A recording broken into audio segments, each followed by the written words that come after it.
Nibiru? Nibiru? Nibiru. Nibiru. Yeah, Nibiru.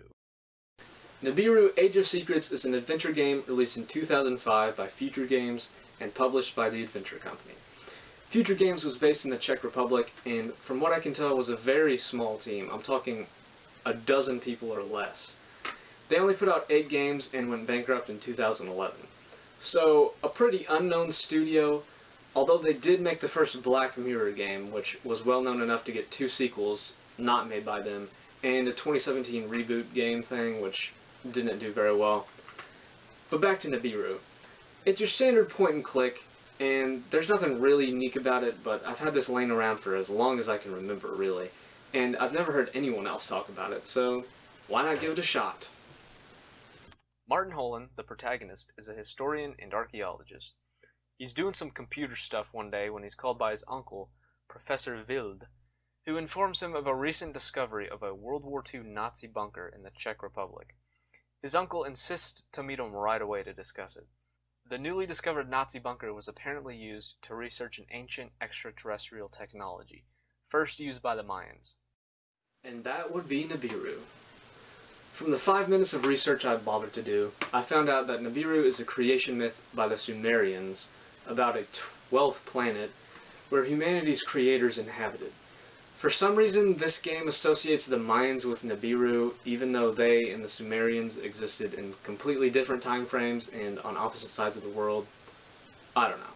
Oh well. Martin immediately sets off for Prague to meet a colleague of his uncle's, Barbora, who was supposed to explain the situation in more detail.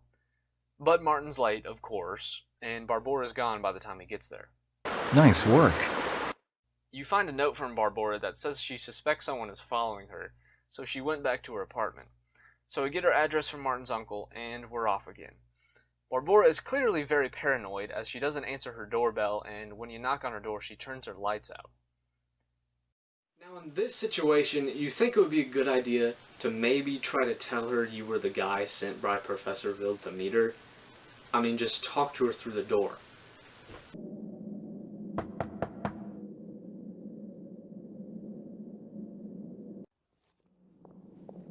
Number 17. That's it. Barbora's flat.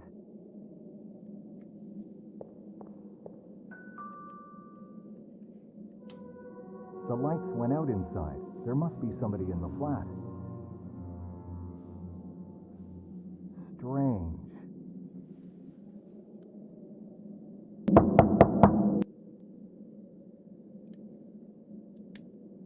There's no answer. More than strange. I could swear the lights were on.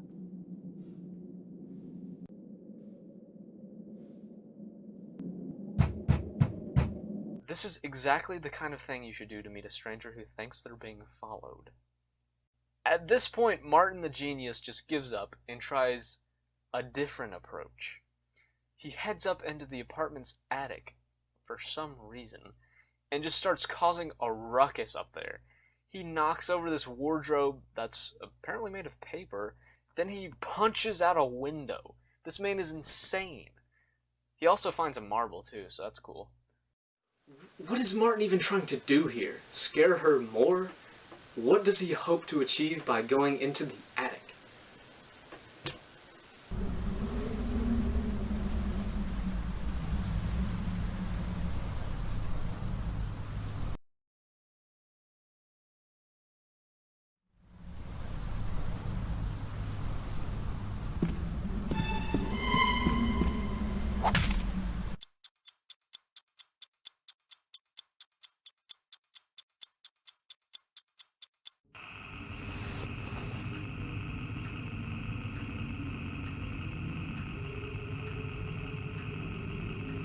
What happened? She's been killed. Nice work. You find her body laying in the bathtub. What happened here? Why was she killed? What could she have known of such importance?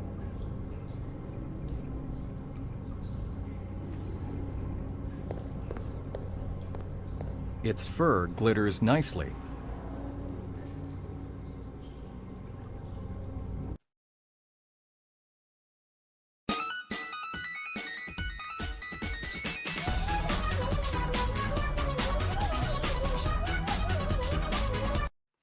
Marlborough was supposed to give Martin the necessary paperwork to allow him to investigate the site of the German bunker, but now he's got to get it himself since, she died. So he flees the scene and heads to her workplace, the Central Archive. And this right here is pretty much how most of the game goes. You get to a big area that's made up of several different screens, and you have to solve puzzles, find items, etc. to advance the story and get to the next area. Right now, we have to explore Prague to find a way to bypass the guard at the archive. Some stupid girl throws firecrackers at Martin.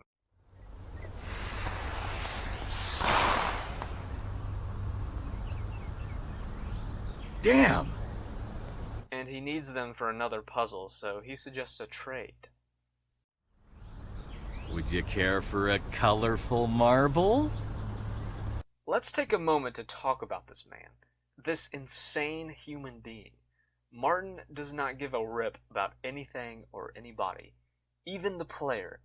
This guy walks so slowly everywhere he goes. He does not care. I only discovered partway through the game that you can double-click on an exit to immediately go to that room, but that's the only speed up you get. If you have to interact with something in the middle of an area, you're walking. God forbid you prevent him from getting what he wants. Like in this part, he needs to get the paperwork that would allow him to investigate the bunker signed by this city official. But this receptionist won't let you go see him. So what does Martin do? He pretends to be a city worker and tricks her into leaving the room to move her car. And then he just waltzes into this guy's office and straight up just tells him that his receptionist wasn't at the desk. How come my secretary even allowed you to enter? I distinctly said I didn't want to be disturbed. Well, there was nobody in the office. Really? Those are explicit instructions. Well, I'll have to handle that later. Nice work. Eventually, we make it to the site of the bunker, but the military has been called in because live mines were found around it. But Martin isn't scared of some silly mines. He is getting in that bunker, one way or another. And would you look at that? He meets another archaeologist who feels the same way. He's a totally normal guy and definitely not the villain. Oh well, the most important thing is getting into that bunker. Martin pulls some of his shenanigans, and we get in. A ton of puzzles and walking around later, we get into the actual bunker proper. Eventually you get to this hidden door here, which seems pretty important, and yeah, it's the only way to progress. But there's no way to open it. Martin tries a bit of dynamite, which doesn't do too much. So what do? You get more dynamite and keep chipping away at the door? I mean, there's plenty stored away here, and they somehow still work after being here for like 60 years. But no, of course not. You don't do that. Martin has different ideas. Obviously, we have to make a rat trap. I mean, duh. A rat trap, pretty elementary solution here. And it's not long before we get a rat.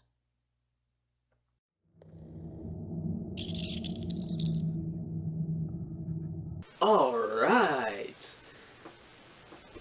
But wasn't there something else we were supposed to be doing? Oh, yeah, we gotta get that door open. Well, now we have a rat, but I'm not really sure how exactly that can help in this situation. I don't know what to do. I'm stuck here. Well, when in doubt, combine random items together to see if they make something. None of these look like they could combine.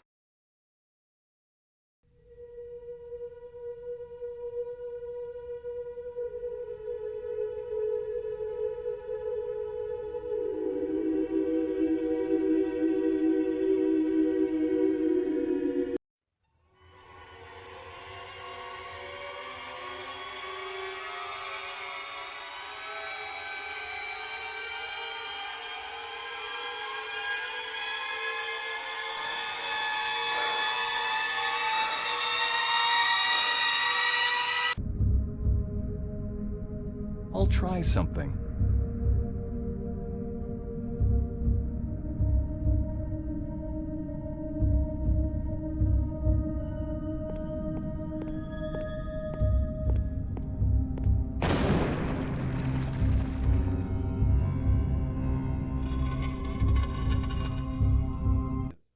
Anyway, we find out that some serious research about this alien technology was going on here, but it's all gone now. The technology the Nazis obtained wasn't the complete set, though. There's still some left. And you get this strange statue that looks like it came from Mexico. Hint, hint. But we're stopped by our old archaeologist friend guy, the one who we met earlier, Stashek. And yep, he's the one who killed Barbora. Also this guy too. Oh my god. You fool! But our man Martin is good at thinking on his feet, and... Oh, shoot, let me try that again. But our man Martin is good at thinking on his feet, and knocks Stashek out while escaping with the statue.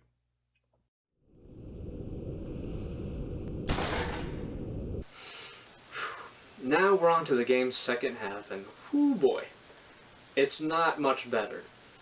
I'll skip over a lot of the boring stuff for the sake of time, but generally, the fetch quests get somehow worse, and the plot gets even sillier. Like this whole part where Martin goes back to Paris to talk with his uncle. He's tracked down by Stashek, who takes the statue. Martin gets tied up with him and is left in this warehouse with a gas leak that'll cause an explosion if he doesn't escape in time. But of course you do, and you stop the explosion from happening. But the thing is, the hotel Martin and Stashek are staying at is right down the street from this warehouse. Like, this is where Martin got tied up, and here's the hotel. And somehow Stashek doesn't notice that the warehouse failed to go up in flames? I don't know. Also, he kills Martin's uncle. So Martin has to sneak into the hotel to take back his statue, but he can't go through the front door. So you go around the side to climb up this fire escape. But Martin can't reach it, of course. Look at this jump. You gotta try a little harder than that, man. Anyway, instead of just jumping up to reach the ladder, you gotta get this lady's walking stick to reach it. But the law of adventure games is that no one does anything for free, not even letting someone borrow your walking stick for 10 seconds. This lady is hungry, and she wants a hot dog. So you go over here,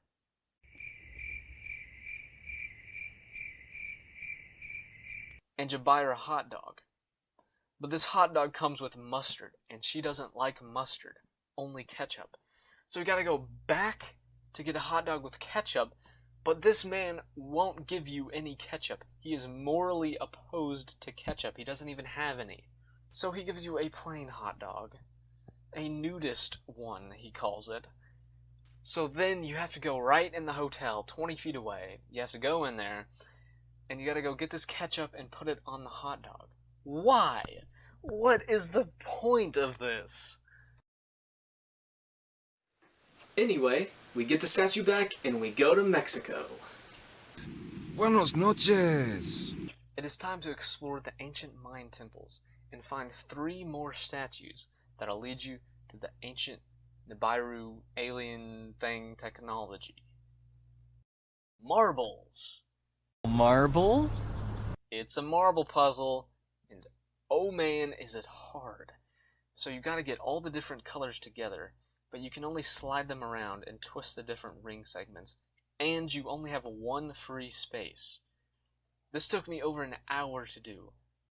But hey, it's a good puzzle. It makes you think and plan your moves out ahead of time. This is good stuff. But oh no, we can't enjoy ourselves for too long. Do you remember earlier where we had to walk back and forth between these 2 maps and do this banal and pointless hot dog fetch quest thing? Well, it's time to do another one. So you go down into this Mayan temple and down these stairs, and there's a sealed door. There's this sink-looking thing here. So you pour a bucket of water in, but it drains out through a crack. So you walk back up here, and you tell this random Mexican guy that's helping you to go get some more water. And then he starts complaining for a while, but he finally goes and gets you.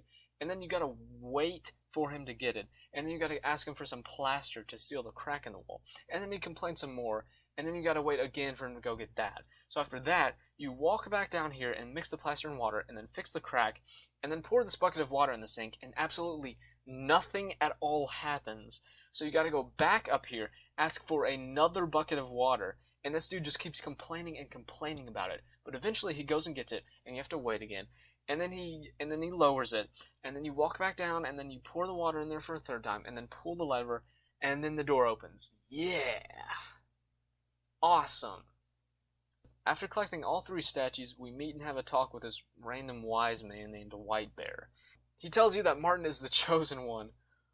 Oh no, who will summon the gods or something. White people! And he also reveals the place where the statues need to be united, the place where the ancient technology lies. So we set out for the final area, the Lost Temple of Kings.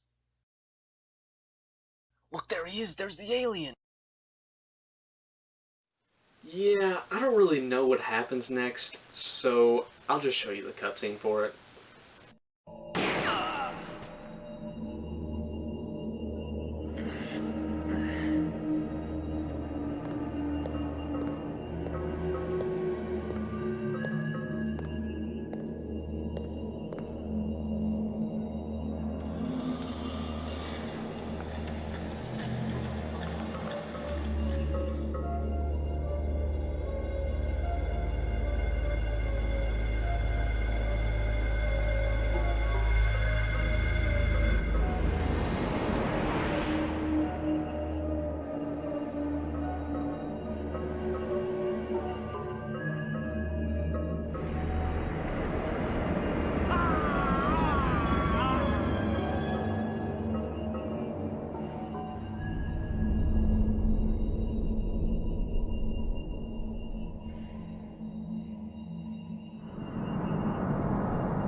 I did what I had to do and returned to Europe. Everything I was searching for vanished in thin air. Since nobody would ever believe what happened in the heart of the temple, I kept the whole story to myself. But I got to know the truth, and there is one proof to support it. I know it's going to be enough for you, Francois. Rest in peace, my friend.